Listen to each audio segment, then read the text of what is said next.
Hi everyone. So welcome to lecture second of geography. ठीक है, last lecture के अंदर जो वेरी फर्स्ट लेक्चर था, we started with the foundation of how will gonna approach this subject. ठीक है, we also understood the materials that we need to have, जिसके अंदर हमने जो एनसीईआरटी की बुक्स थी उसके बारे में डिस्कस करा था, 11th and 12th, right. Beyond that we also discuss जो स्टैंडर्ड बुक है, ठीक है, उसके बारे में हमने डिस्कस करा था। स्टैंडर्ड बुक, जियोग्राफी की स्टैंडर्ड बुक के बारे में मैंने आपको बताया था, आप उसको रेफर कर सकते हो। And beyond that the topics which will be discussing sequential है, ज्यादा कुछ इशू होगा नहीं। एंड जो लास्ट लेक्चर की हमने बेसिक अंडरस्टैंडिंग ली थी, and will be continuing on the same. So in second lecture the topics that will be covering is the rotation of earth, revolution of earth, seasons and longitude and latitude. ठीक है, एक चीज याद रखना, this we are at lecture 2, right. Lecture 3 के अंदर will understand the basic of cosmology. ठीक है, now what is cosmology, will start with जो हमने फर्स्ट लेक्चर के अंदर बेसिक अंडरस्टैंडिंग पढ़ी थी, जिसके अंदर आपका बिग बैंग थ्योरी हुआ था। Then you have planet formation, मतलब बिग बैंग हुआ था आपका। Then you have galaxies, then you have solar system, then you have planets, right. हमने एक सीक्वेंस पढ़ा था पूरा, और प्लैनेट्स के अंदर हमारा अर्थ, राइट। अभी के लिए for this lecture will be covering the rotation in earth so that we can have a relatable content. ठीक है, कि भाई हम किस अप्रोच पे जा रहे हैं और हमारा सब्जेक्ट के संग जो हमारे फेमिलियरिटी है वो बननी चाहिए, right. So lecture 3 will start with the basics of cosmology, जिसके अंदर हमें और जो ओरिजिन है, basically cosmology is all about origin, कि हम आए कहाँ से, राइट। जो अर्थ है, मिल्की वे है, जो गैलेक्सी का नाम मिल्की वे है, then stars, planets, moon, satellites, all these things will cover in the third lecture, because इस लेक्चर का मोटिव ये है कि जो फेमिलियरिटी है सब्जेक्ट की, कि भाई हम बात करें geography, because it's a very lengthy subject, will be having more than I think 30 to 40 lectures. तो एक कनेक्ट होना चाहिए कि अच्छा ठीक है, geography is not about theory जो अभी तक हम पढ़ते आ रहे हैं, जैसे हमने एंशिएंट मिडिवल हिस्ट्री के अंदर आपका प्रॉपर थ्योरी थी, ठीक है, detail theory, right. We also हमने पहले मॉडर्न हिस्ट्री भी कवर करा था। तो history is all about the definitions and the, मतलब आपका थ्योरेटिकल पार्ट है पूरा, ठीक है, जो चीज हो चुकी है।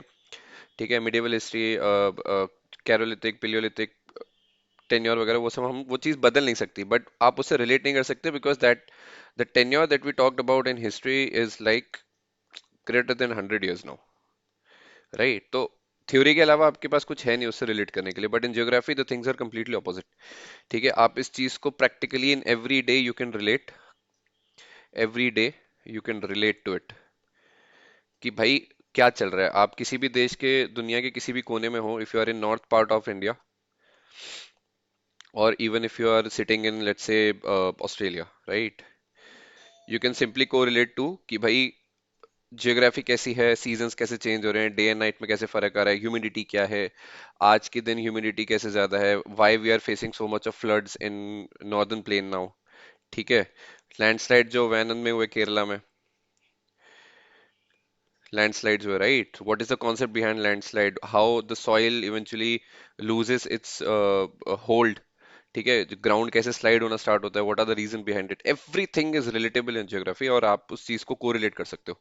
ठीक है, आप प्रैक्टिकली आप घर के बाहर जाके आप वेदर में ऊपर देखोगे तो you can see the clouds, clouds के क्लासिफिकेशन के बेसिस पे यू कैन को रिलेट कि भाई किस टाइप का क्लाउड है, कि भाई बारिश आने की संभावना है, ह्यूमिडिटी में हवा ज्यादा तेज चल रही है, मतलब all these topics which are not very very technical. ठीक है, बट एक अंडरस्टैंडिंग फ्रॉम जीएस पर्सपेक्टिव कि भाई पता होना चाहिए कि चीजें कैसे फ्लो हो रही है, right. So geography is all about relativity, and we all can relate to it in a very simple manner. ठीक है, रात हो रही है कई, अभी अब एक सिंपल सा एग्जांपल अगर मैं बताऊं आपको, तो समर्स में, summer is going on, right, तो days are very long, days are long, right, और जो नाइट है वो शॉर्ट है। But completely opposite happens the moment we enter into winter season। ठीक है, सुबह का उजाला बहुत देर से होता है, the day light comes around let's say 7:30, right, in winters. अभी के टाइम पे समर्स में बाय 5:30 हमारा उजाला हो जाता है, राइट, मॉर्निंग हो जाती है। बट विंटर सीजन के अंदर इट्स कम्प्लीटली ऑपोजिट। सिमिलरली जब शाम है, जो दिन ढलता है, वो विंटर्स के अंदर इट हैपेंस अराउंड 6 बजे तक आपका अंधेरा हो जाता है, but in summers it's 7:30 to 8 तक आपका उजाला रहता है, राइट। तो व्हाई दिस हैपन, ठीक है, how your revolution and how your Earth's revolution around the sun matters and how it differs, all those things comes into this picture when we study geography in length, right? तो ये सब आपका foundation अभी हम start करेंगे. It will be a long subject but very interesting, very very interesting, मजा आएगा. तो इसको देखते हुए हमने अपनी अप्रोच भी चेंज करी है. Rather than writing down all the things in details, we have started accumulating the data from standard things so that चीजें समझने में भी आसानी हो, आपके पास डेटा भी ज्यादा से ज्यादा पहुंचे, and you can refer to it any time you want. ठीक है, कुछ फीडबैक्स मिले थे that the hand writing is not proper, तो उस चीज को एड्रेस करते हुए we thought it will be better if you just use the standard materials. ठीक है, जो हमारे पास है, जो हमने बनाई है, क्यूमुलेट करी है, ताकि पीडीएफ फॉर्मेट में अगर आप उसको प्रिंट आउट भी निकालते हो, it will be very efficient for you to study, right? Also, in this, we have highlighted some important terminologies and statements which you can always refer by going back to the video again and again. ठीक है, समझ में आ सकता है, then refer the standard books. It will be a piece of cake. Simple. ठीक है. So, let's begin. The topics for today's lecture is rotation, revolution, seasons. How seasons varies. You have summer, autumn, spring, and winters, right? ये सब हम पढ़ेंगे. And what is the basic concept of longitude and latitude? The whole Earth is divided into imaginary lines. What does it represent? We'll understand this in today's lecture. ठीक है. So उससे पहले we'll start with the basic understanding the Earth movement. ठीक है. So origin of life के बारे में basic understanding ले लो. ठीक है. The modern scientists refer to the origin of life as a kind of chemical reaction. ठीक है. Which first generated, मतलब ये basically आपका एक foundation है जो आपका Big Bang theory से start हुआ. Big Bang, right? तो अगर आप इसको पढ़ोगे तो बेसिकली थोड़ी कहानी है, हिस्टोरिकल कहानी है, कि how things eventually turned organic, और how things eventually become a living substance. ठीक है, फ्रॉम एन इनएनिमेट मैटर. ठीक है, जो नॉट अलाइव मटेरियल से, जो नॉट अलाइव गैसियस थिंग्स थी, ठीक है, आपके सॉलिड पार्टिकल्स थे, how they eventually become a living substance, right? तो जो रॉक्स हैं आपके, सेडिमेंट्री, मेटामॉर्फस, ये सारे जो रॉक्स बने over the period of time, ठीक है, the development of single cell bacterias, and from single cell bacteria we eventually came to a position जब आइस एज, स्टोन एज, हम पहले बंदर थे, बंदर से इंसान, all these organic changes happened over the period of millions and millions of years, right? तो उन सब का फाउंडेशन यहीं से स्टार्ट हुआ. The assemblage was such that they could duplicate themselves, converting inanimate matter into a living substance. The record of life that existed on this planet is Earth, right? In different period is found in rocks in the form of fossils. ठीक है, तो fossils में हमें पता ही है कि जब भी हम रॉक की स्टडी करते हैं तो we can go to that time period जिसमें हमारा जो अर्थ की फॉर्मेशन हुई, आपका क्रस्ट, कोर, मेंटल. ठीक है, ये हम आगे पढ़ेंगे जब हम अर्थ का जो, मतलब अर्थ के अंदर का जो फाउंडेशन है वो सब समझेंगे, वॉल्केनो, इरप्शंस और all those things. But overall we understand कि रॉक्स को स्टडी करके वी कैन कंक्लूड कि भाई हम, वो रॉक जब बना वो किस टाइम पीरियड का है, right? The microscopic structure closely related to the present form of blue algae that have been found in the geological formations that are much older than these 3000 million ago. It can be assumed that life began to revolve around 3800 million years ago. ठीक है, तो जो eventually जब living organisms आए, तो life का मतलब ये नहीं है कि सीधा ह्यूमंस. ठीक है, एंथ्रोपोलॉजी से पहले जब आपका सिंगल सिंग बैक्टीरिया आया, सिंगल सेल बैक्टीरिया आया, ठीक है, वो फिर मल्टी सेल ऑर्गेनिज्म बने. देन आपका धीरे धीरे धीरे धीरे आपके अलग अलग पीरियड्स आए. होता है ना कि डायनासोर्स थे, डायनासोर से पहले, फिर डायनासोर, फिर एक्सटिंक्शन, देन अगेन आपका हम दूसरी लिविंग बीइंग्स आपकी जनरेट हुई. ठीक है, बंदर, animal, then eventually we upgraded into human beings, anthropology. ठीक है, stone age, all these things. मतलब मैं इसमें डिटेल में इसलिए नहीं जा रहा हूँ बिकॉज वो हमारे लिए सब जियोग्राफी के अंदर मतलब उतना रेलेवेंट नहीं है, बट एक पास्ट हिस्ट्री थोड़ी बहुत पता होना चाहिए, वो यहाँ पे मेंशन है. ठीक है, तो it can be assume, simple बात यह है कि origin of life on earth started around 3800 million years ago. ठीक है, इन सोलर सिस्टम, अब सोलर सिस्टम हमें पता होना चाहिए, दिस इज बेसिक साइंस जो हमने स्कूल में भी पढ़ी थी, कि you have sun and then you have multiple planets who are मतलब जो रेवोल्यूशन कर रहे हैं अराउंड द सन, राइट? उसमें से एक आपका प्लैनेट है अर्थ. ठीक है, you have mercury, Venus, earth, Mars, Jupiter, Saturn, Uranus. ठीक है, पहले के जमाने, पहले कुछ साल पहले तक प्लूटो भी था, बट प्लूटो को इंटरनेशनल एस्ट्रोनॉमी सोसाइटी ने किक आउट कर दिया. ठीक है, अब अलग अलग प्लेनेट का अलग अलग टेन्योर होता है to revolve around the sun, right? Excuse me. तो if we talk about earth, we all know that earth takes around 365 days to revolve around the sun. ठीक है, ऐसे ही अलग अलग प्लैनेट्स का अलग अलग टाइम है। ठीक है, so in the solar system the earth has a special relationship with the sun and the moon. The earth revolves around the sun and the moon revolves around the earth. The earth also rotates on its own axis. ठीक है, तो basically जो moon है, moon is a satellite of earth. ठीक है, तो यहाँ पे एक छोटा सा समझ लो, जैसे ये सन है।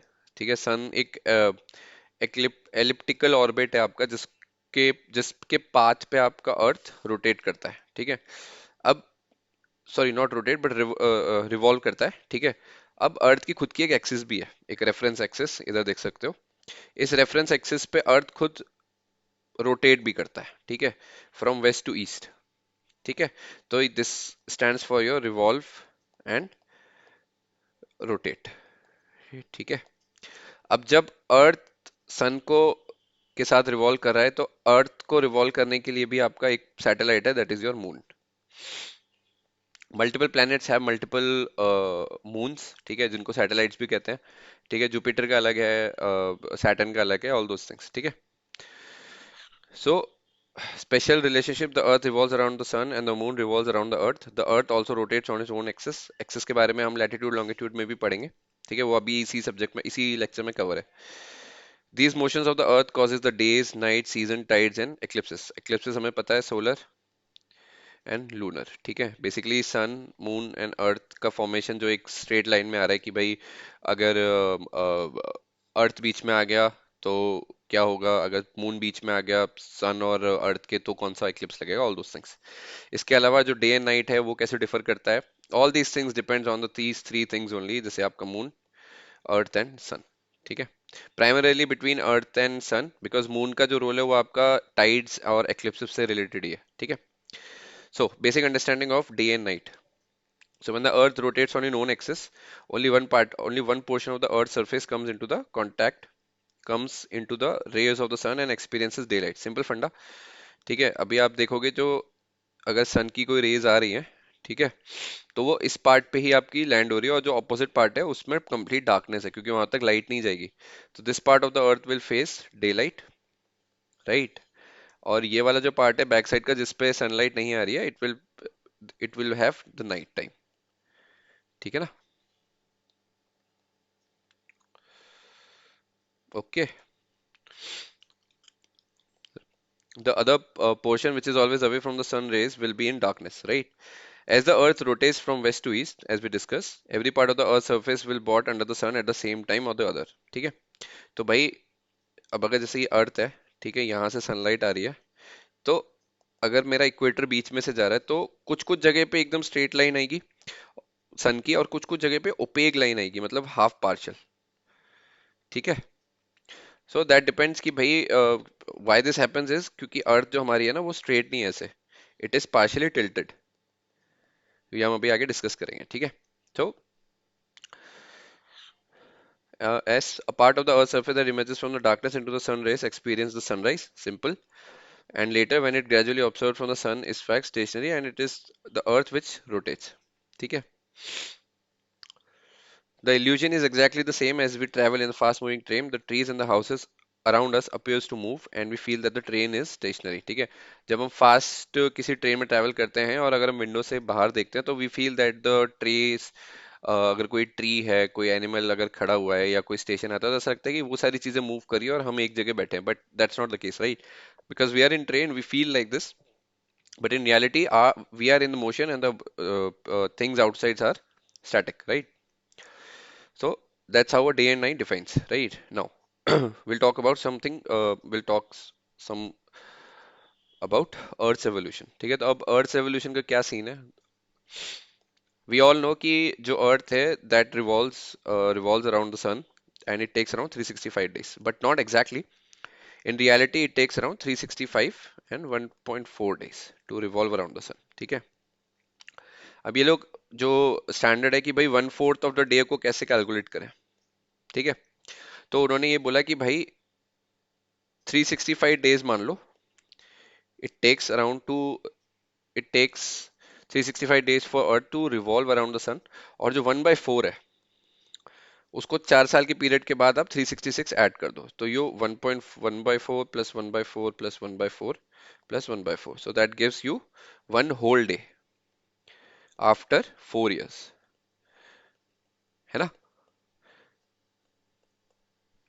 तो वहां पे जाके आपका जो एक दिन ऐड होता है वो आपके फरवरी में ऐड होता है, याद है, जिसपे 29 फरवरी आता है, तो वो दिन ऐसे एडजस्ट होता है, ठीक है? So when the earth revolves around the sun, it spins on its elliptical orbit, ठीक है? And one complete revolution takes around 365 and a half, मतलब not and a half, 365 and quarter day, 1/4 is your quarter, ठीक है? As it is not possible to show a quarter of a day in the calendar, a normal year is taken as 365 days and an extra day is added every 4 year as a leap year, right? तो जिस साल हमारे 29 Feb होता है, that means it is added as a 365, मतलब it becomes a 365 days and that year is known as leap year, ठीक है? Simple.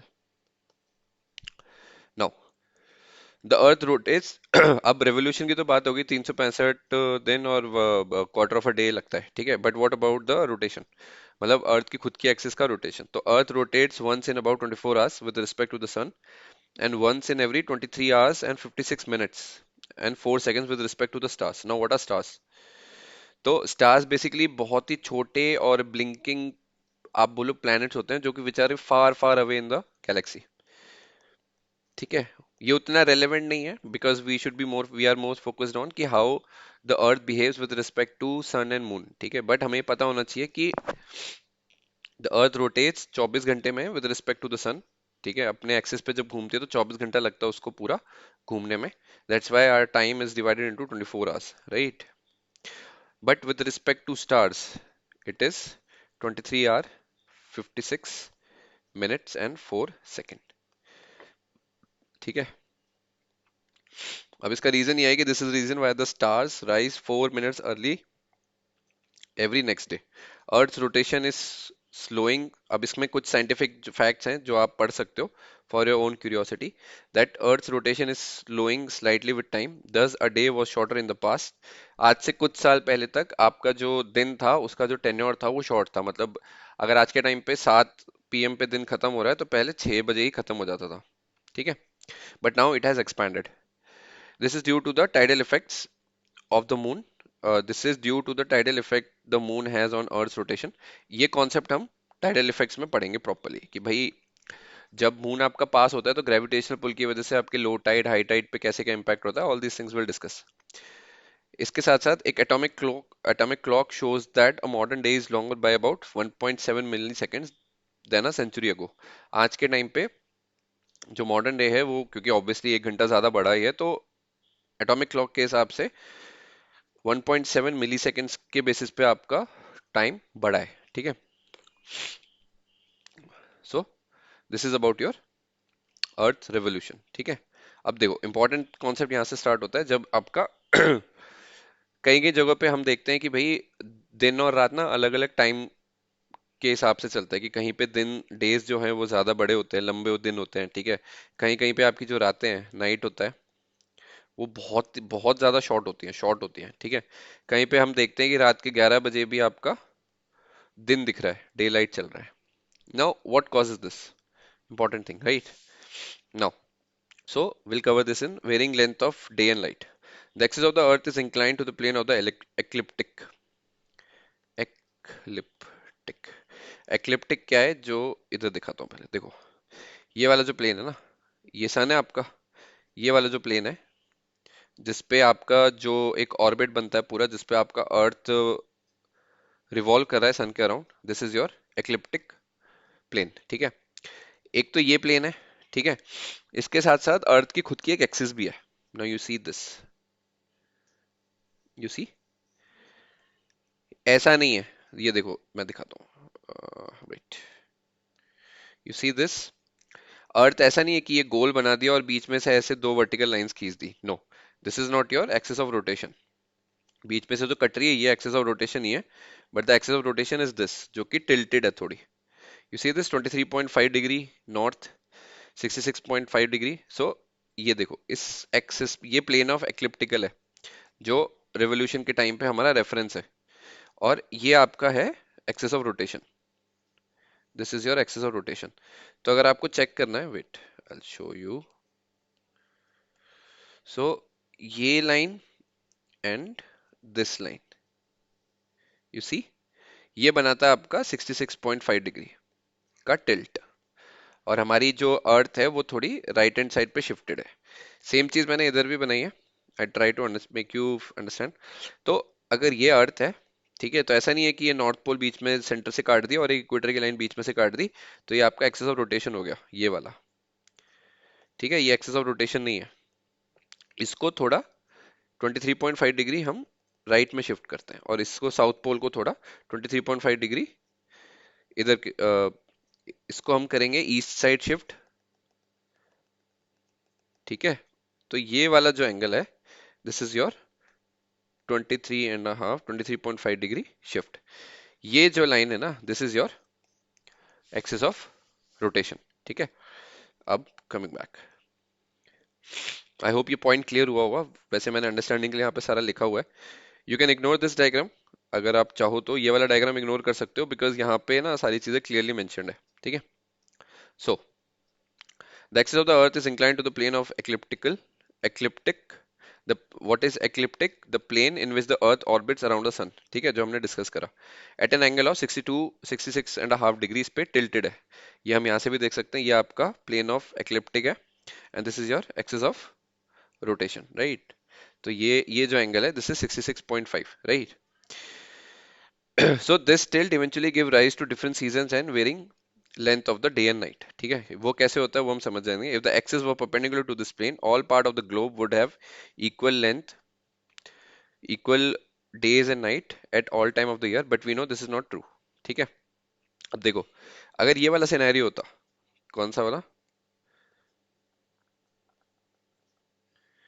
ये वाला, जिसके अंदर ये 90 डिग्री पे होता इक्वेटर, और आपका एक्सिस ऑफ रोटेशन, ठीक है, आपका 90 डिग्री पे होता, और जो एक्लिप्टिक ऑर्बिट है उसके संग भी आपका कोई डिग्री नहीं होता, मतलब वो 90 डिग्री पे होता। ठीक है, तो क्या होता, जो ये रोटेशन होती है यहाँ पे आपकी सीधी सीधी अर्थ की रेस पड़ती है, और हर जगह जो कि the part of the earth which is facing the sun will eventually have same length with respect to the days, with respect to the day and night. ठीक है, कि सेम सेम लेंथ होता है, कि 12 घंटे का दिन होता है, 12 घंटे की रात होती है, but that's not the case. ठीक है, if the axis were perpendicular to this plane, ठीक है, एक्सिस कौन सा, ये, और आपका इक्वेटर की जगह आप वो वाली लाइन ले लो, एक्लिप्टिक। ठीक है, एक ही बात है। अभी तो हमारा रियलिटी में ऐसा है, टिल्टेड, राइट, बट अगर ये 90 डिग्री होता तो उस केस में आपका जो दिन और रात है उसकी लेंथ सेम होती, but that's not the case in reality. Reality के अंदर ऐसा केस है नहीं। ठीक है, अब कॉन्सेप्ट ऐसा होता है कि हेमिस्फेयर में बांटा हुआ है सब कुछ, तो इक्वेटर के ऊपर जो गया है, ये वाले देखो, ये इक्वेटर लाइन है ना, ये देखो लिखा भी है इधर इक्वेटर। तो इक्वेटर लाइन के ऊपर वाला जितना भी पार्ट है that is your north hemisphere, और इक्वेटर के नीचे वाला जितना हिस्सा that is your south hemisphere. Simple है, कुछ ज्यादा कॉम्प्लेक्स नहीं है। ठीक है, so in the hemisphere in winter, as we go northwards, the hour of the darkness steadily increases, we all know। North hemisphere के साइड अगर आप जा रहे हो, ऊपर की साइड, इक्वेटर के ऊपर, राइट, तो हमें भी पता है हमारा जो अर्थ है वो नॉर्थ हेमिस्फेयर में आता है, राइट, इक्वेटर के ऊपर आता है। अब ये बोला गया है कि विंटर्स के अंदर वहां पे जो डार्कनेस है, या जो नाइट टाइम है, it increases significantly, we all know that, क्योंकि हमारा जो डे टाइम है वो बहुत शॉर्ट हो जाता है, और हमारी जो रातें हैं वो काफी ज्यादा लंबी हो जाती है, right. Eight the arctic circle, अब देखो, Arctic circle is 66.5 degrees, right. तो देखो ये इक्वेटर है, ये आपका एक आता है 23.5 डिग्रीज पे, this is 5, sorry, this is 5, 23.5 degree north पे आपका ट्रॉपिक ऑफ कैंसर। ठीक है, लाइन है जो कटी हुई है, ठीक है, मतलब ऐसे मान के चलो, इमेजिन है 23.5 डिग्री नॉर्थ पे आपका ट्रॉपिक ऑफ कैंसर है, और इक्वेटर के नीचे ये देख रहे हो, ये वाली लाइन ऐसे बनाई है, ट्रॉपिक ऑफ कैप्रिकॉर्न है 23.5 डिग्री साउथ। ठीक है, अब ये मानो 23.5 डिग्री नॉर्थ पे तो ट्रॉपिक ऑफ कैंसर है, इसके ऊपर आपका 66.5 डिग्रीज पे आर्टिक सर्कल स्टार्ट होता है। ठीक है, तो आर्टिक सर्कल आपका ऊपर है, ये मैंने लिखा, आर्टिक नॉर्थ पोल पे आता है, और एंटार्क्टिका आपका साउथ पोल पे आता है। ठीक है, I hope this is clear. At the arctic circle the sun never rises and there is a darkness for the whole day at mid winter on 22nd of December. अब यहाँ पे 22 दिसंबर क्यों mention हुआ, इंपॉर्टेंट थिंग। नाउ रेवोल्यूशन पे हम देखते हैं। देखो 22 दिसंबर का क्या मतलब है, it is a winter solstice. Winter solstice में क्या सीन है कि अगर आप देखोगे, अगर आप इसको एक्सिस को काट के देखोगे ना, नॉर्थ स्टार ये, ठीक है, ये आपका कटा हुआ है ऑलरेडी 23.5 डिग्रीज पे, ये देखो, है ना, 23.5 degrees from the plane of ecliptical. तो ये वाला जो हिस्सा है ना, दिस इज प्योरली जो सन के करीब है, this is your south hemisphere. और नॉर्थ हेमिस्फेयर के अंदर सनलाइट ज्यादा आ नहीं रही है, ठीक है, समझ रहे हो। इस एक्सिस पे काट के देखोगे तो ये दिख जाएगा, ठीक है। दिस इज 66, दिस इज 23, ठीक है। तो 22 दिसंबर को होता है आपका summer winter solstice. Winter solstice में क्या है कि जहां पे रात सबसे बड़ी, सबसे ज्यादा लंबी होती है। विंटर सोलिस्टिस इज जहां पे नाइट आपका लेंथीएस्ट है। विंटर सोलिस्टिस का ऑपोजिट होता है आपका समर सोलिस्टिस, जो कि 21 जून को आता है। मतलब डे एक दो ऊपर हो सकता है, बिकॉज हमारा 365 366 डेज वाला फंडा है। बट विंटर सोलिस्टिस वो होता है जिसके अंदर आपका जो नाइट है वो सबसे ज्यादा लेंदी होती है, ठीक है। और समर सोलिस्टिस में आपका जो डे है वो सबसे ज्यादा लेंदी होता है, ठीक है। इनके साथ साथ दो चीजें आपका spring equinox and autumn equinox, ठीक है। अब इसमें इक्विनॉक्स का क्या मतलब होता है, जिसमें डे एंड नाइट इक्वल होती है, day and night equal, same length, 12 घंटे का दिन और 12 घंटे की रात, ठीक है। नाउ सो वापस आओ इस पॉइंट पे। At the arctic circle the sun never rises and there is a darkness for the whole day in mid winter on 22nd of December. Beyond the arctic circle the number of days with complete darkness increases until we reaches the north pole. Arctic circle 66.5 degrees पे है, ठीक है। Topic of cancer आपका 23.5 degree north पे है। Arctic circle 66.5 degree और 90 degree पे आपका आर्कटिक ये आ जाता है नॉर्थ पोल। नॉर्थ पोल पे तो जब विंटर का टाइम चल रहा है नॉर्थ हेमिस्फेयर के अंदर, वहां पे कभी उजाला होगा ही नहीं, तो 6 महीने के लिए complete darkness, you know, the complete darkness until we reaches the north pole when half the year will have darkness, ठीक है। नॉर्थ पोल पे 6 महीने जो हमारा विंटर सीजन है नॉर्थ हेमिस्फेयर के अंदर, कंप्लीटली 6 महीने का डार्कनेस रहता है। इसका ऑपोजिट होता है आपका समर के अंदर, जून में। In summer conditions are exactly reverse. Daylight increases as we go polwards. At the Arctic, the sun never sets. 6 महीने तक लगातार रात चली, भली वो रात के 11 बज रहे हो, 12 बज रहे हो, दिन का 1 AM हो रहा हो, कुछ भी हो रहा हो, वहां पे सन कभी ढलता नहीं है। कब? जब आपका समर चल रही होती है। तो at the arctic circle the sun never sets at the mid summer 21st of June and there is a complete 24-hour period of continuous daylight. In summer, the region north of the Arctic Circle is popularly referred as land of the midnight sun. कि भाई जून के period के बाद वहां पे कभी सन ढलता ही नहीं है, तो 6 महीने के लिए लगातार रोशनी रहती है। At the north pole there will be 6 month of continuous daylight. अब देखो नॉर्थ पोल का पूरा केस स्टडी करा है, इसका मतलब ये नहीं है कि साउथ पोल का कुछ अलग बिहेवियर है, इट्स द सेम। जो दिसंबर 22 में नॉर्थ पोल पे आपका कंटिन्यूस ब्लैकआउट है, मतलब 6 महीने के लिए अंधकार छाया हुआ है, वही सेम पीरियड आपका साउथ पोल पे बिल्कुल 6 महीने की डे लाइट रहेगी। तो जो नॉर्थ पोल का आपका जून में 6 महीने का डे लाइट है, वही साउथ पोल पे आपका 6 महीने का 6 मंथ्स, वही आपका साउथ पोल पे 6 महीने का नाइट टाइम है, ठीक है। सिमिलरली है वाइस वर्सा। Here, वहाँ भी यहाँ भी लिखा है, in the south hemisphere the same process takes place except that the conditions are reversed. When it is summer in the north hemisphere, the southern conditions will experience winter. Midsummer of the north pole will have midwinter at the south pole. Same conditions but opposite results, और कुछ नहीं है, ठीक है। तो यही अर्थ का मेरे को आपको दिखाना था। ये आपका सेंटर अगर आप 90 डिग्री पे ले रहे हो, बट जो एक्सेस ऑफ रोटेशन है वो हमारी टिल्टेड है 23.5 डिग्री के साथ, ठीक है। This is plane of ecliptical, this is perpendicular basically. ये है आपका प्लेन ऑफ एक्लिप्टिक, ये आपका 90 डिग्री रेफरेंस के लिए बनाया है। असली जो एक्सिस है वो ये वाली है जो बीच से जा रही है, इसके रेफरेंस के साथ आपका 66.5 डिग्री का टिल्ट है, ठीक है। ये आप इक्वेटर देख सकते हो, सारी चीजें मेंशन है इसमें, ठीक है। इसके साथ साथ रेवोल्यूशन ऑफ अर्थ। अब देखो जो फ्लो है वो कैसा है, spring summer, autumn and winter. Spring होता है मार्च टू मई।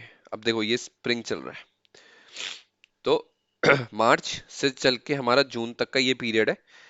मार्च में हमारा जो नॉर्थ हेमिस्फेयर है वो धीरे धीरे आपका दूर होता जा रहा है सन से, ठीक है। तो स्प्रिंग इक्विनॉक्स आया आपका मार्च में, यहाँ से आपका स्प्रिंग शुरू हुआ। समर सॉलिस्टिस आया जून में, जून तक होते होते जून से अगस्त तक आपका प्राइम समर है। सो समर सॉलिस्टिस के बाद आपका जो नॉर्दर्न हेमिस्फीयर है वो सबसे ज्यादा फर्देस्ट है फ्रॉम द सन। तो इस केस में आपका अपीलियन आता है जून 4 को, ठीक है। तो क्लोजेस्ट ऑफ द सन का कॉन्सेप्ट क्या है? पेरिहीलियन, जहां पे अर्थ इज नियरेस्ट टू सन, ठीक है। पेरिहीलियन में सबसे पास है, और एपीहीलियन के अंदर, APHELION, एपीहीलियन के अंदर फर्देस्ट फ्रॉम सन, ठीक है। तो स्प्रिंग शुरू हुई, स्प्रिंग इक्विनॉक्स मार्च 21-22 से मान लो। फिर आपका समर सॉलिस्टिस आया जून के अंदर, जून से होता होता आपका ऑटम इक्विनॉक्स आया सितंबर। इक्विनॉक्स का फंडा मैं बता चुका हूँ, ठीक है। समर, समर के बाद आपका ऑटम आ गया, ऑटम के बाद आते आते आपका वापस विंटर आ गया, which is around December. Then December to March again आपका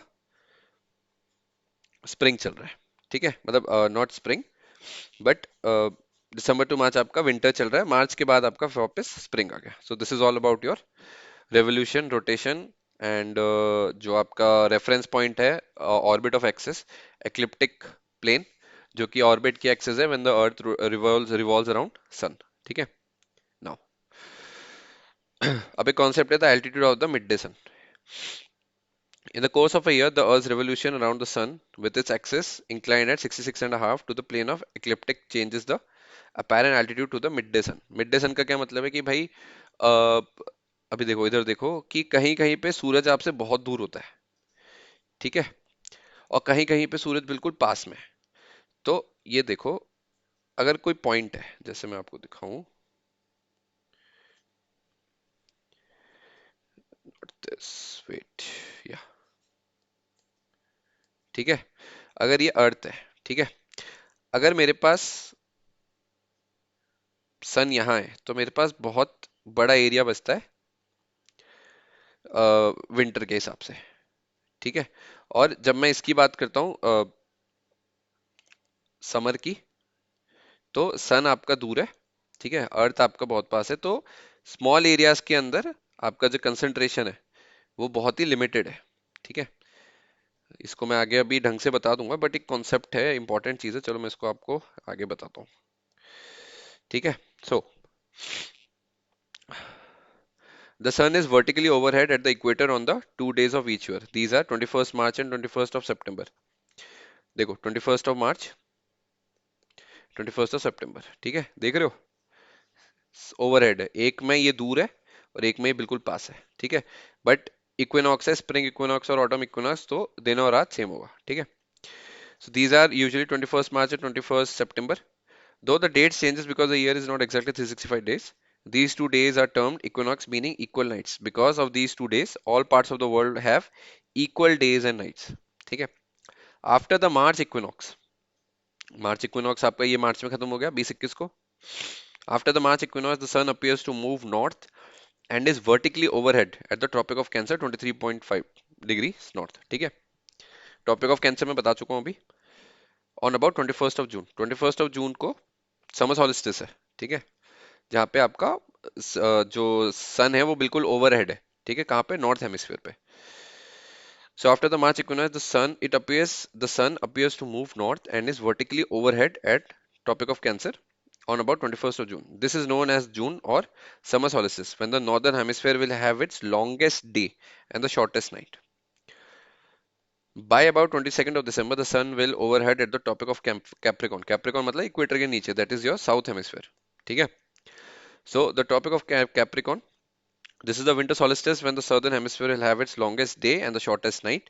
The tropics thus mark the limit of the overhead of the sun. Tropic of cancer और ट्रॉपिक ऑफ कैप्रिकॉर्न के बियॉन्ड सन कभी ओवरहेड नहीं आ सकता, ठीक है, तो यू देखो फंडा क्या है, इक्वेटर की एक लाइन, इसके ऊपर एक टॉपिक ऑफ कैंसर और इसके नीचे एक टॉपिक ऑफ कैप्रिकॉन। ठीक है, सन का जो ओवरहेड आने का जो फंडा है वो इन लैटिट्यूड के बियॉन्ड नहीं है। ठीक है, सो यहाँ जो आपका है 23.5 degrees north and 23.5 degree south, इसके बियॉन्ड कभी सन डायरेक्टली ओवरहेड नहीं आ सकता।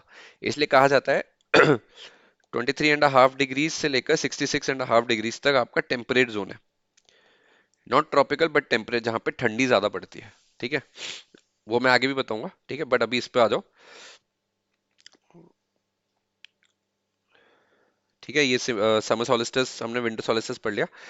The topic thus marks the limit of the overhead sun, for beyond this the sun is never overhead at any time of the year. Such regions are marked by distinct seasonal changes: spring, summer, autumn, and winter. Beyond the Arctic, 66.5 degrees and the Antarctic Circle, where the darkness lasts for 6 months and the daylight is continuous for the remaining half of the year, it is always cold. For even during the short summer of the sun is never high in the sky. Within the tropics, never high in the sky. Within the tropics, the midday sun varies very little from its vertical position at noon. The four seasons are almost equal all around the round, मतलब all around the year. ठीक है, basic understanding है जो main सन का जो mid day सन की positioning है with respect to the latitude, 23 degree 23.5 degree north, 23.5 degree south के बेसिस पे उसकी अंडरस्टैंडिंग है। उसके बियॉन्ड आपका सन इतना डायरेक्टली वर्टिकल ओवरहेड कभी नहीं आता। ठीक है, now will understand the seasonal changes and its effect on temperature. तो समर इज यूजुअली कि अब देखो बेसिक क्वेश्चन इधर क्या है कि जब हम समर की बात करते हैं कि why there is so much of heat, है ना, गर्मी क्यों है इतनी, और विंटर्स में हम हमेशा बात करते हैं कि why there is so much of cold. Why December आती है इतनी ज्यादा ठंडी क्यों पड़ती है और जून आती है इतनी ज्यादा गर्मी क्यों पड़ती है, ऑपोजिट क्यों नहीं है, specially for us who are living in India, specifically in the northern part. तो उसका रीजन है ये। ठीक है, summer is usually associated with much heat, ये क्वेश्चन है आपका, associated with much heat and brightness, and winter with cold and darkness. Why should this be so? In summer the sun is higher in the sky than in winter. Higher in the sky देखो, ये देख रहे हो, higher in the sky मतलब जो आपका distance है वो बहुत ज्यादा बढ़ गया between earth and sun. Winters के अंदर अर्थ और सन के बीच का डिस्टेंस बहुत ज्यादा कम है। तो व्हेन वी से कि बहुत ज्यादा डिस्टेंस बढ़ गया, दैट मींस आप पोजीशनिंग के हिसाब से देखो। ठीक है, तो when the sun is overhead, ठीक है, whether in summer the sun is higher in the sky than in winter. When the sun is overhead, its rays falls almost vertical on the earth, concentrating its heat on a small area. ठीक है, देखो यहां से जो light आ रही है उसमें से बहुत ही लिमिटेड स्ट्रेट फॉरवर्ड आपकी लाइट्स आएंगी सीधा इधर सेंटर तक, बाकी सारी तो लाइट कहीं भी डायरेक्शन में जा रही है, सनलाइट। बट जब आप इसकी बात करते हो विंटर की, ठीक है, यहाँ पे आपका जो लाइट है वो छोटे एरिया में नहीं बल्कि टिल्टेड एरियाज में जाता है। तो जो कंसंट्रेशन है लिमिटेड सनलाइट की एक जगह पे, वो विंटर के टाइम पे बहुत कम हो जाती है बट समर्स के टाइम पे बहुत ज्यादा बढ़ जाती है। ठीक है, now sun is overhead, it rays fall almost vertically on the earth, concentrating its heat on a small area. Temperature therefore rises and summers are always warm. ठीक है, अब in winter the oblique rays of the sun come through the atmosphere less directly, ठीक है, and have much of their heat absorbed by atmospheric impurities and water vapors. ठीक है, oblique rays में आता है, डायरेक्ट कंसंट्रेशन नहीं है। ठीक है, यहाँ जो एंगल है ये टिल्टेड एंगल पे आ रहा है, बिकॉज आप देखोगे कि अर्थ का जो सरफेस है वो विंटर के टाइम पे डायरेक्टली ओवरहेड नहीं है, तो टिल्ट वे में आता है, एक स्कैटर्ड वे में। जैसे अगर ये अर्थ है तो जैसे समर के टाइम पे क्या सीधी रेज आ रही है, ठीक है, बट विंटर्स के टाइम पे क्या होता है, ऐसे आती है हल्की टिल्टेड। ठीक है, इस टिल्ट की वजह से जो सनलाइट की जो इंटेंसिटी है वो रिड्यूस हो जाती है। ऑल्सो द एटमॉस्फेयर, एटमॉस्फेयर के अंदर जो आपका जो कंडीशंस है वो एब्जॉर्ब करता है हीट्स को, तो जो फाइनल रेज हैं जो अर्थ के लैंड पे आती हैं वो बहुत ज्यादा फिल्टर्ड होके आती हैं, तो दे लूजेस देयर इंटेंसिटी। ठीक है, so comes through the atmosphere less directly and have much of their heat absorbed by the atmospheric impurities and water vapor. The sun rays fall faintly and spread over a great region there is thus little heat and temperature remains low. ठीक है, देखो spread over a great area, और summer के case में क्या था, concentration its heat on a small area, difference है। ठीक है, तो ये इंपॉर्टेंट पॉइंट है, इस बेसिस पे आप समझ सकते हो। ठीक है, in addition the days are longer than nights in summer. ठीक है, and more heat is received over the longer duration during day. ठीक है, अब जून के टाइम पे आपको हमें पता है कि भाई दिन लंबा होता है।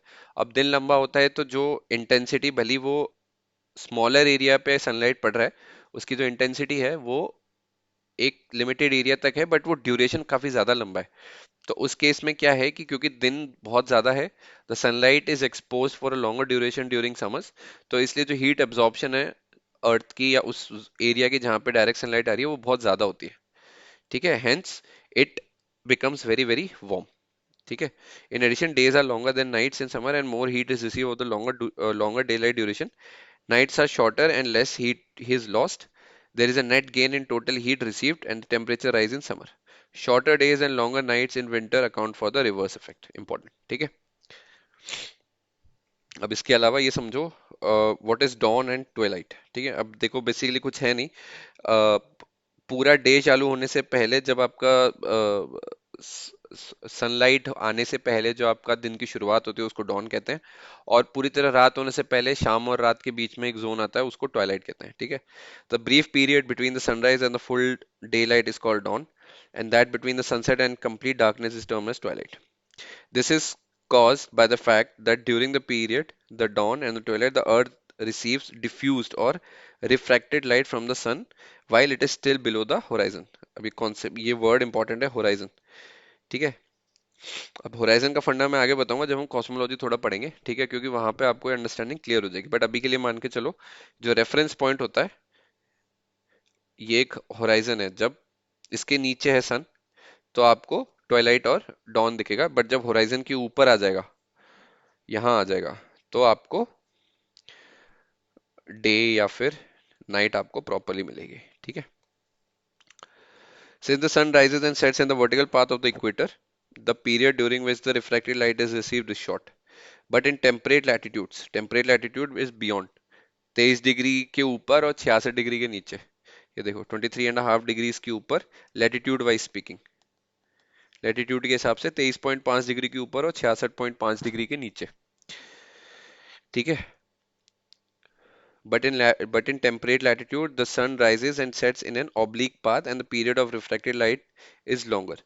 It is much longer still at the poles, so that the winter darkness is really only twilight most of the times. ठीक है, important point.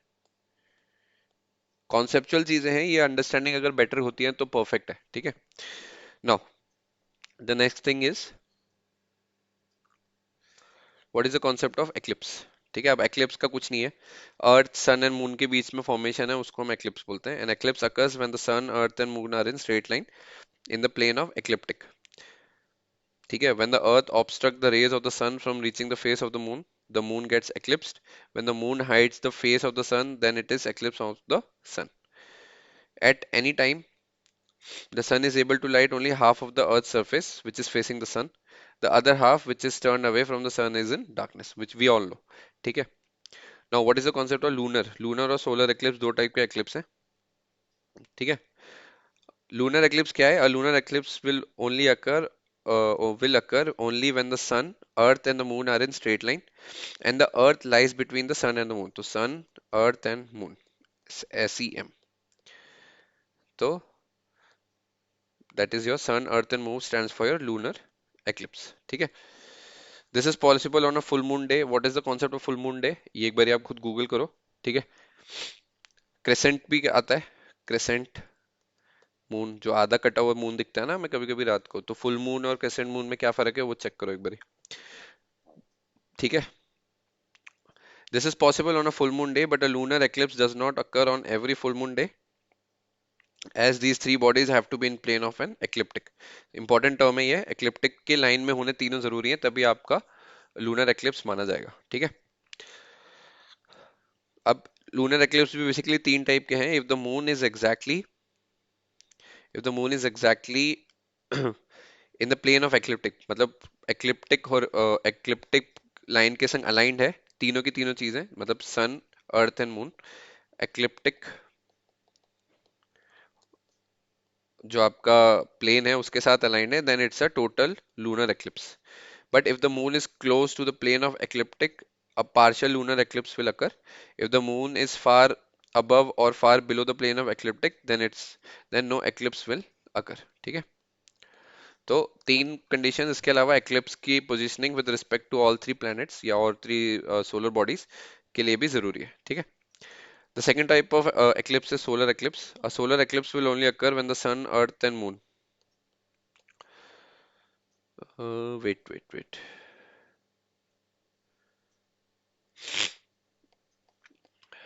Correct.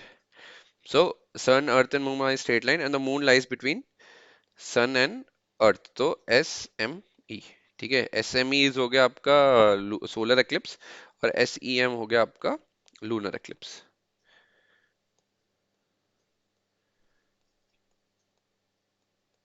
ठीक है.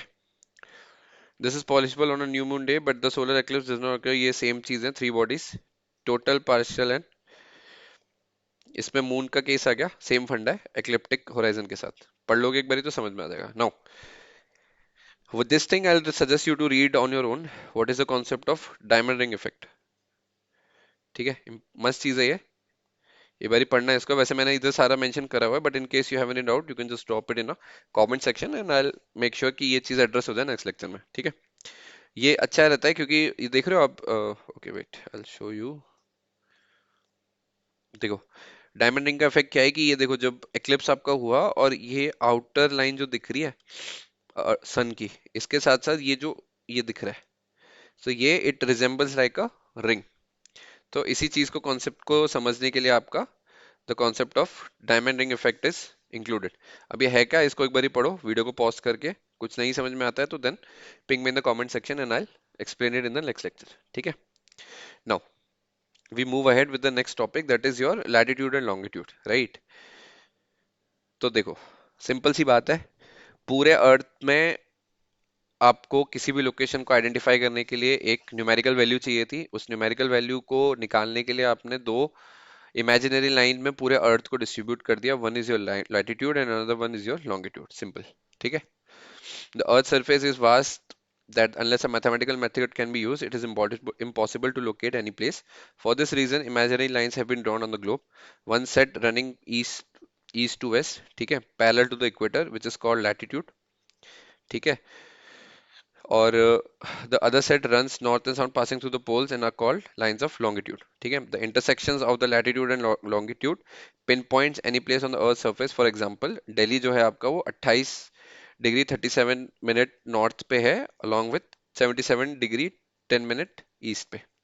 तो अगर ये कोई लोकेशन, अगर ये पूरी अर्थ है तो इसकी एक मैंने हॉरिजॉन्टल लाइन पकड़ी, एक इसकी वर्टिकल लाइन पकड़ी, जहां पे ये दोनों इंटरसेक्ट करें वहां का आपको लोकेशन मिल गया कि 28 डिग्री 37 मिनट नॉर्थ आपका लैटिट्यूड है and 77 degree and 10 minutes east में अगर आप कोई लोकेशन देखने जाओगे तो वो आपको दिल्ली मिलेगी. और ये पॉइंट यही है जहां पे आपकी दो एक लैटिट्यूड और लॉन्गिट्यूड इंटरसेक्ट करके एक पॉइंट आइडेंटिफाई होता है. ठीक है. बस यही काम है इसका. ठीक है. Now in understanding what is latitude, latitude is the angular distance of a point on the earth's surface measured in degree from the center of the earth. ये important point है, center of the earth से calculate की जाती है latitude. ठीक है. It is parallel to the line the equator which lies midway between the poles. These lines are therefore called parallel of latitude and on a globe are actually circles. Become smaller towards the poles. The equator represents 0 degree and north and south poles are represented at 90 degree north and 90 degree south. ज्यादा कुछ है नहीं इसमें समझाने के लिए, just go with the flow. Between these points of latitude are drawn at the interval of 1 degrees. ठीक है.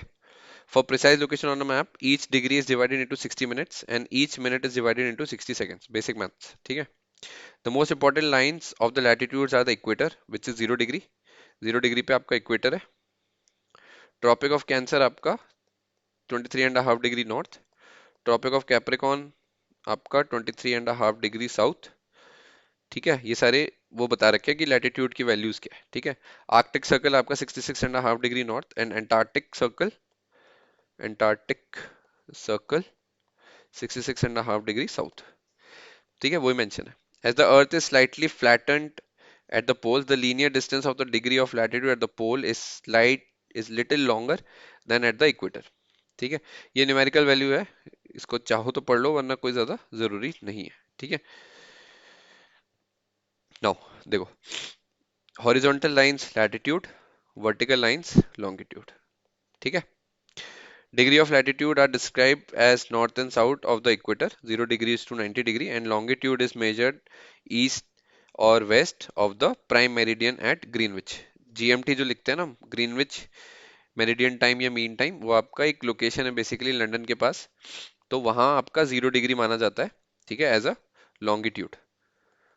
और उसके रेफरेंस में if you are going towards east then your time will add up, and if you are going towards west your time will reduce. तो अगर जैसे India का जो है, इंडिया का हमें पता है 5.5 आवर, 5.5 घंटे प्लस में रहता है। तो अगर जैसे दोपहर के अगर 12 बज रहे हैं लंदन में, यूके में, बिकॉज ग्रीनविच आपका वही है, तो इंडिया में बज रहे होंगे शाम के 5:30। और सेम अगर मैं जैसे for example west side of UK आपका जैसे यूएसए ले लेता हूँ, तो वहां पे आप मान लो कि सुबह के बज रहे होंगे 6:30। समझ रहे? तो ये डिफरेंस है।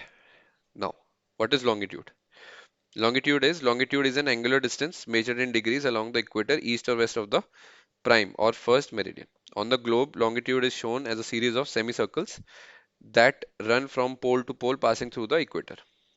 Such lines are also called meridians. Unlike the equator, which is centrally placed between the poles, any meridian could have been taken to begin the numbering of the longitude. 1884 के अंदर इंटरनेशनल एग्रीमेंट के basis पे एक zero reference point समझा गया which passes through the royal astronomical observatory at Greenwich near London. ठीक है, इसको 0 डिग्री मान लिया गया। ठीक है, this is the prime meridian, 0 degree is your prime meridian. ठीक है, from which all other meridian radiates towards, मतलब ईस्टवर्ड्स या westwards up to 180 degree. Since the earth is spherical and has a circumference calculated to 25,000 miles. In linear distance, each of the 360 degrees of the longitude is, मतलब उसको पूरा जो circumference है उसको calculate करके 360 degree से divide कर दो, तो 69.1 माइल्स आता है आपका। ठीक है, as the parallels of the latitude become shorter, जो लैटिट्यूड है हमें पता है कि जो हॉरिजॉन्टल लाइंस है वो टुवर्ड्स द पोल शॉर्ट हो जाती है। So the meridians of the longitude which covers the, ठीक है, so the meridians of the longitude which converges at the poles. Converges मतलब अगर आप ये देखो, ये देख रहे हो, नॉर्थ से शुरू हुई फिर वापस जैसे यहाँ पे एक्सपैंड हो गई, बीच की विड्थ बढ़ गई, बट नीचे आते आते वो विड्थ छोटी होके वापस मिल जाती है पोल्स पे। ठीक है, there is so much difference in the length of the degree of longitude outside the tropic that they are not used for calculating distance in the case of latitude, but they have one very important function, they determine the local time in relation to GMT। ठीक है, which is somewhere referred to as world time। वही बात है जो मैंने GMT वाला time बोला India का, with reference to लंदन। ठीक है, तो India is plus 5:30 hours with respect to GMT. तो अगर वही दोपहर के 12 बज रहे हैं लंदन में, तो इंडिया के अंदर शाम के 5:30 हो रहे होंगे। ठीक है, यही फंडा है। Now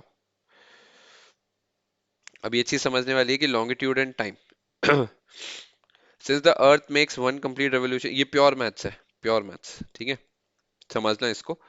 since the earth makes one complete revolution of 360 degrees in one day, ठीक है, 24 घंटे के अंदर वो 360 डिग्री घूमता है। ठीक है, so it passes through 15 degrees in 1 hour and 1 degree in 4 minutes. The earth rotates from west to east, so every 15 degree we go eastwards, local time is advanced by 1 hour. Simple है। Conversely, if we go westward, the local time is retarded by 1 hour. वही फंडा है जो मैंने अभी आपको USA, London और India का बताया। ठीक है, we may thus conclude that the places east of Greenwich see the done मतलब rising of the sun earlier and gain time, whereas the places west of the Greenwich see the sun later and loses time. If we know the GMT to find the local time, we merely have to add or subtract the difference in the number of hours and from the given longitude। ठीक है, ये नीचे कुछ नहीं है, terminologies है simple वाली, इसका कुछ खास रेलेवेंस नहीं है, बट अगर आप चाहो तो पढ़ लो, एब्रीवेशंस है बेसिकली। ठीक है, वही एग्जांपल है, when it is noon in London, the local time of Chennai 80 degree east will be 5 hours and 20 minutes ahead of London। ठीक है, now the next concept is standard time and time zones, ठीक है। If each town were to, मतलब देखो अब 1 degree के हिसाब से अगर एक एक घंटा बढ़ाने लग गए हर 15 डिग्री पे, आपका 1 आवर बढ़ रहा है, तो भाई हर प्लेस के लिए आपको अलग अलग टाइम कैरी करना पड़ेगा, सिंपल है, ठीक है। और वी हैव 190+ कंट्रीज, और उसमें पता नहीं थाउजेंड्स ऑफ सिटीज, थाउजेंड नहीं तो लाख तो है ही, थाउजेंड्स ऑफ सिटीज। अब अगर आप हर 15 डिग्री के बेसिस पे वेरिएशन पे टाइम लेके बदलने लग गए तो भाई बंटाधार हो गया, ठीक है। To have a standard time zones across countries, एक ये डिसीजन लिया गया कि भाई 15 डिग्री के हिसाब से थोड़ा, मतलब ग्रीनविच के हिसाब से आप कंट्री वाइज ले लो एक, ठीक है। तो ग्रीनविच को रेफरेंस रख के country wise time zone distribute हो जाएगा, ठीक है। सो वही फंडा यहाँ पे है, if each town were to be keep the time of its own meridian there would be much differences in the local time between one town and the other. 10, ठीक है, ये एक सिटी ली, George time Penang 10 AM would be 10:10 in Kotabaru, ठीक है। In large countries such as Canada, US, China, India, and Russia, the confusion arising from the differences unknown could drive the people mad. Travellers going, ठीक है, ये problem statement है कि भाई अगर हर city का अपना लॉन्गिट्यूड लैटिट्यूड के हिसाब से तुम टाइम बदलने लग गए तो 10-10 20-20 मिनट का डिफरेंस तो वैसे ही आएगा, और फिर एक लोकल आदमी को फंक्शन या गवर्नमेंट को फंक्शन करने के लिए बहुत ज्यादा कॉम्प्लिकेशंस होंगे। Now, to avoid the such complications, to avoid all these difficulties, a system of standard time is observed by all the countries.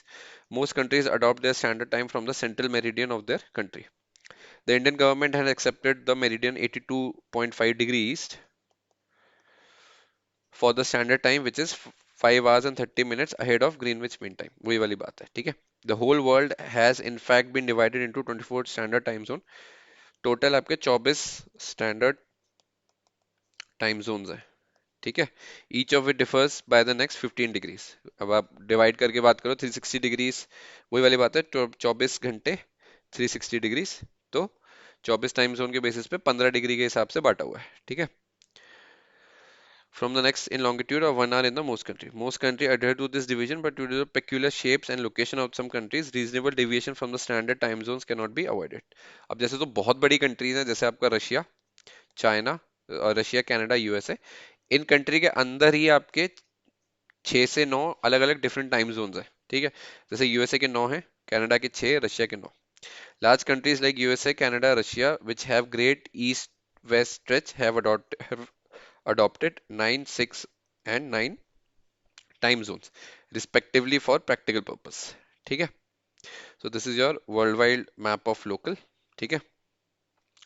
Last concept is day light saving time. अब day light saving time basically आपका जो US है वहां पे ज्यादा common है, US UK के अंदर, क्योंकि जो सीजन के बेसिस पे वहां पे वो लोग 1 घंटा आगे 1 घंटा पीछे कर लेते हैं, so that they can have more productive hours, right.